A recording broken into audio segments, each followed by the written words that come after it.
Band pass filter पढ़ रहे थे, थोड़ा सा इंटरप्ट आ गया था। वीडियो बनाने में बड़ा मेहनत लगता है,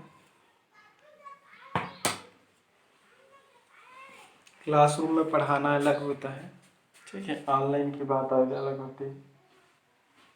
कंटिन्यू लेंदी और बड़ा वीडियो हम बना नहीं सकते, आप भी बोर हो जाओगे। इसका ना कोई बड़ा टॉपिक है, उसको 2-3 पार्ट में बनाना पड़ता है। तो बैंड पास फिल्टर का मैंने फर्स्ट वीडियो में फ्रीक्वेंसी रिस्पॉन्स लिया था। दूसरे में मैंने बैंड पास फिल्टर है उसको हाई पास फिल्टर और लो पास फिल्टर से कैसे डिज़ाइन करते हैं, किस टाइप से बनता है, वो देख रहा था। अभी मैं उसको बैंड पास फिल्टर को ही उसकी सर्किट को देख लेते हैं बैंड पास फिल्टर का, ठीक है।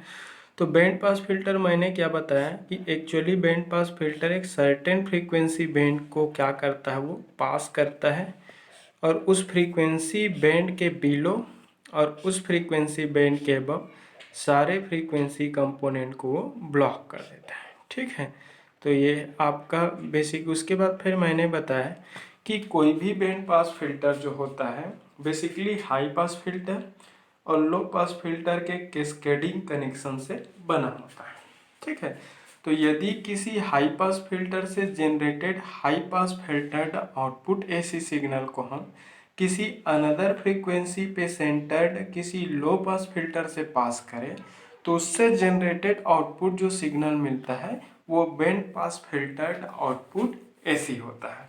तो हाई पास फिल्टर और लो पास फिल्टर के कैस्केडिंग सीरीज कनेक्शन से बना होता है। हाई पास फिल्टर से जनरेटेड सिग्नल को अनदर फ्रीक्वेंसी पे सेंटर्ड लो पास फिल्टर से हम उसको क्या कर दिए, पास कर दिए। अब चलो अब इसका सर्किट का डायग्राम देख लेते हैं। हाई पास फिल्टर है, हाई पास फिल्टर पहले बना देते हैं। हाई पास फिल्टर मतलब क्या है आपका, CR, ठीक है। CR स्ट्रक्चर ही होता है हाई पास फिल्टर, ठीक है। तो ऐसा है, नेगेटिव पॉजिटिव एक्टिव फिल्टर है, इस कारण मैं ओपैम्प को यूज़ करके डिज़ाइन कर रहा हूँ मैं, ठीक है। इसको RF दे देते हैं, इसको R1 दे देते हैं। नॉन इन्वर्टिंग मोड में ऑपरेट कर रहे हैं, ठीक है। हाई पास फिल्टर डिज़ाइन करेंगे। ये CR फर्स्ट ऑर्डर का है, ये इनपुट एसी सिग्नल है जिसके सर्टेन फ्रीक्वेंसी बैंड को हमें क्या करना है, पास करना है, ठीक है। यहाँ पे हाई पास फिल्टर का क्या मिलेगा, आउटपुट वोल्ट एसी सिग्नल मिलेगा V01, ठीक है। V इन क्या है, वह इनपुट एसी सिग्नल है जिसके सर्टेन फ्रीक्वेंसी बैंड को मुझे क्या करना है, पास करना है और उस फ्रीक्वेंसी बैंड के अबव और उस फ्रीक्वेंसी बैंड के बिलो सारे फ्रीक्वेंसी कंपोनेंट को हमें क्या करना है, रिजेक्ट करना है, ठीक है। तो ये है आपका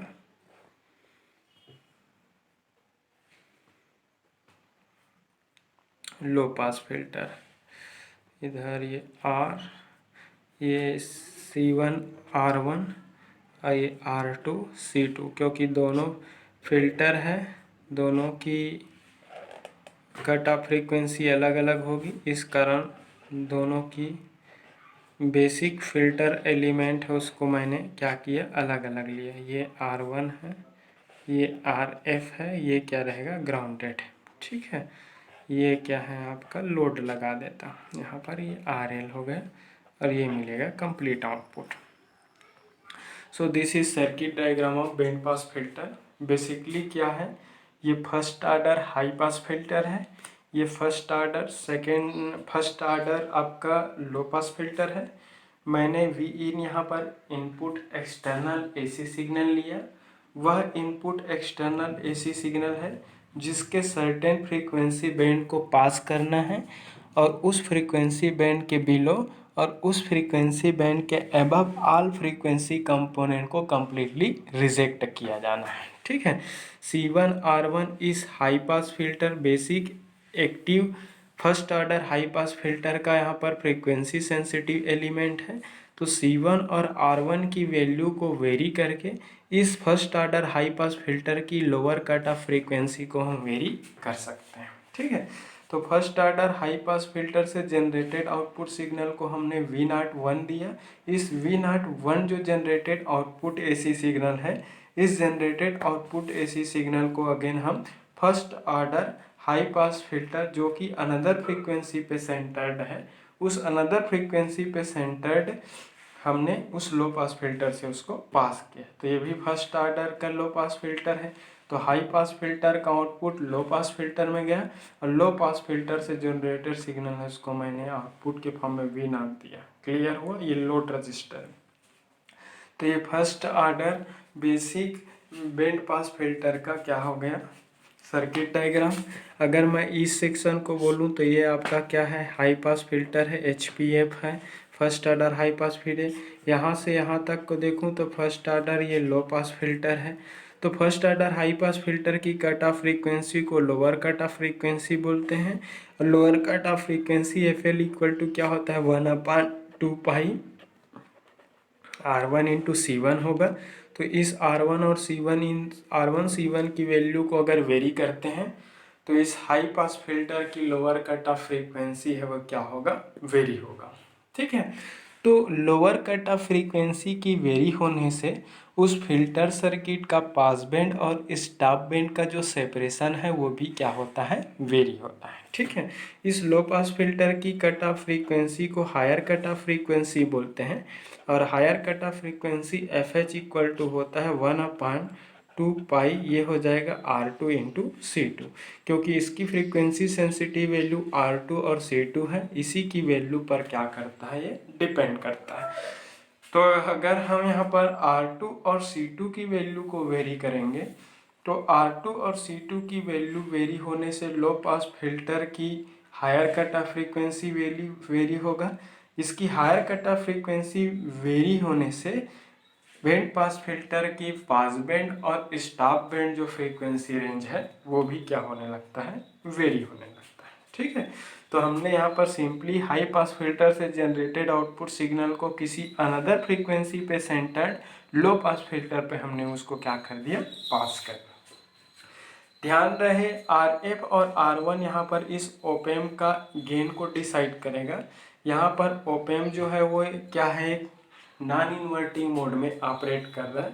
RF और R1 की वैल्यू को वेरी करने से जनरेटेड सिग्नल की गेन को, उसके स्ट्रेंथ को वेरी किया जा सकता है, बट पास बैंड और स्टॉप बैंड फ्रीक्वेंसी की सेपरेशन है वो इस कट ऑफ फ्रीक्वेंसी पर डिपेंड करता है। तो FL है वो lower cut off frequency of high pass filter है, FH है वो higher cut off frequency of low pass filter है। क्लियर हुआ? ध्यान रहे कि ये C1 R1 और ये R2 C2 दोनों की वैल्यू डिफरेंट लेना ही पड़ेगा, क्योंकि बैंड पास फिल्टर में एक जो फ्रीक्वेंसी जो होता है वो लोअर कट ऑफ फ्रीक्वेंसी होता है और दूसरा जो फ्रीक्वेंसी जो होता है ट्रांजिशन के लिए वो हायर कट ऑफ फ्रीक्वेंसी होता है। तो दोनों फ्रीक्वेंसी सेंसिटिव एलिमेंट्स की वैल्यू को कभी भी सेम नहीं ले सकते। क्लियर हुआ? अगर आप दोनों की वैल्यू को सेम ले लोगे तो आपको कुछ भी आउटपुट नहीं मिलेगा। ठीक है, प्रॉपर सेटिस्फैक्ट्री डिजायर्ड आउटपुट आपको नहीं मिलेगा। तो यह था का फर्स्ट ऑर्डर का। अगर आप ओवरऑल गेन की बात करें तो ओवरऑल गेन की अगर बात करो तो ये फर्स्ट स्टेज है, उसका आउटपुट सेकंड स्टेज में जा रहा है और ये ओवरऑल आउटपुट। तो ओवरऑल अगर गेन को अगर मैं AV बोलूँगा, overall gain of this first order band pass filter, suppose gain of first stage is AV1 and gain of second stage is AV2, then cascading connection में क्या होता है, ओवरऑल जो गेन होता है वो इंडिविजुअल स्टेजेस के गेन के प्रोडक्ट का इक्वल होता है। क्लियर हुआ? तो कोई भी सर्किट जब भी कैस्केडिंग ऑर्डर में कनेक्टेड हो, कैस्केडिंग ऑर्डर मतलब जब भी किसी एक सर्किट का आउटपुट है किसी अनदर सर्किट में इनपुट की तरह यूज हो, तो वह कनेक्शन कैस्केडिंग कनेक्शन होता है या फिर सीरीज कनेक्शन होता है। और सीरीज या फिर कैस्केडिंग कनेक्शन में ऑलवेज ओवरऑल जो गेन होता है वो इंडिविजुअल स्टेज के गेन के प्रोडक्ट का इक्वल होता है। तो सपोज इस complete band pass filter circuit की गेन को मैं अगर AV मान लूँ, हाई पास फिल्टर सर्किट की गेन को अगर मैं AV1 मान लूँ, लो पास फिल्टर की गेन को अगर AV2 मान लूँ, सो कंप्लीट इस बैंड पास फिल्टर सर्किट का गेन AV है वो इंडिविजुअल स्टेज के गेन के प्रोडक्ट का इक्वल होगा। तो AV1 इंटू AV2 हो जाएगा। अब अभी अभी हमने कुछ दिन पहले हमने डेरिवेशन किया, तो where we know that from high pass filter AV1 equal to क्या होता है 1/√1 प्लस मतलब AV डिवाइडेड बाई 1 प्लस ये क्या होता है F डिवाइडेड बाई FH, ऐसा होता है का whole square, F divided by FH का whole square and AV2 equal to हमने कुछ दिन पहले डेराइव किया था, तो AV डिवाइडेड बाई क्या होगा √1 प्लस FL डिवाइडेड बाई क्या होगा A1/7 ये FH डिवाइडेड बाई F है और ये F divided by FL whole square ऐसा होता है। ठीक है, तो हमने हाई पास फिल्टर का ओवरऑल गेन का फॉर्म डेरिवेशन किए थे, लो पास फिल्टर का भी हमने क्या किया था गेन कैलकुलेट किया था। अगर इस AV1 का वैल्यू और इस AV2 की वैल्यू को यहाँ पर पुट कर देते हैं तो इस complete band pass filter circuit का ओवरऑल गेन हम आसानी से निकाल सकते। याद रखिए ये FH डिवाइडेड बाई F है ना, ये कुछ नहीं आएगा, सिंपल F है, इनपुट सिग्नल का फ्रीक्वेंसी है। FH है वो हायर कट ऑफ फ्रीक्वेंसी, तो हायर कट ऑफ फ्रीक्वेंसी लो पास फिल्टर का होता है, लोअर कट ऑफ फ्रीक्वेंसी है वो हाई पास फिल्टर का। उल्टा है ना, याद रखना, हाई में हायर नहीं रहता, हाई पास फिल्टर में लोअर कट ऑफ फ्रीक्वेंसी रहता है और लो पास फिल्टर में हायर कट ऑफ फ्रीक्वेंसी रहता है। और दोनों कंप्लीट बैंड पास फिल्टर है वो हाई पास और लो पास फिल्टर के कैस्केडिंग कनेक्शन से बना है, इसलिए मैंने कंप्लीट जो गेन है उसको हम जानते हैं कि किसी भी सर्किट का कैस्केडिंग कनेक्शन में ओवरऑल जो गेन होता है वो इंडिविजुअल स्टेज के गेन के प्रोडक्ट का इक्वल होता है। तो मैंने फर्स्ट स्टेज को AV1 माना, सेकेंड स्टेज को मैंने AV2 माना, तो AV इक्वल टू क्या हो जाएगा AV1 into AV2। AV1 equal to ये होता है, AV2 इक्वल टू ये हम डेराइव कर चुके हैं, हम जानते हैं कि लिख देना, और इसकी वैल्यू पुट करोगे तो इस complete band pass filter circuit का ओवरऑल गेन आपको मिल जाएगा। अगर आप डेराइव करना चाहो तो फर्स्ट V01 मिलेगा जो आप हाई पास फिल्टर में डेराइव किए थे वो। अब यहाँ पर V01 जो मिलेगा वो यहाँ पर इनपुट की तरह ट्रीट करेंगे और ये जो इनपुट है इसका आउटपुट को यहाँ पर इनपुट की तरह यूज़ करना, फिर इस सर्किट को एनालिसिस करोगे तो V0 मिलेगा। तो फाइनली आपको लास्ट में जो मिलेगा वो इन दोनों के प्रोडक्ट का इक्वल ही मिलेगा। ठीक है, तो आपको यहाँ पर एग्जाम में आएगा तो कभी भी डिराइव करने के दिखाने का ज़रूरत नहीं है, इतना बड़ा लेंथी एक्सप्रेशन। तो आई थिंक ये बैंड पास फिल्टर आपको समझ में आ गया होगा। ठीक है, बैंड पास फिल्टर का यूज़ कहाँ पर करते हैं, रेडियो टेलीविज़न सैटेलाइट रिसीवर में करते हैं, कम्युनिकेशन रिसीवर सर्किट में यूज़ होता है, जहाँ पर सर्टेन फ्रीक्वेंसी बैंड बस का ज़रूरत पड़ता है। तो इस सर्टेन फ्रीक्वेंसी बैंड के बिलो और सर्टेन फ्रीक्वेंसी बैंड के अबव ऑल फ्रीक्वेंसी कंपोनेंट को रिजेक्ट करने का काम करता है, वो काम है वो बैंड पास फिल्टर सर्किट का होता है। ठीक है, तो बैंड पास फिल्टर एक सर्टेन फ्रीक्वेंसी बैंड को ही पास करेगा, उस बैंड के बिलो और उस बैंड के अबव ऑल फ्रीक्वेंसी कंपोनेंट को कंप्लीटली वो रिजेक्ट कर देता है। ठीक है, तो आई थिंक क्लियर हो गया होगा। अगर क्लियर हुआ हो तो वीडियो को लाइक करें, शेयर करें, कमेंट करें, डाउट होने पर कॉल करें, मैसेज करें, कमेंट कर सकते हो। Thank you.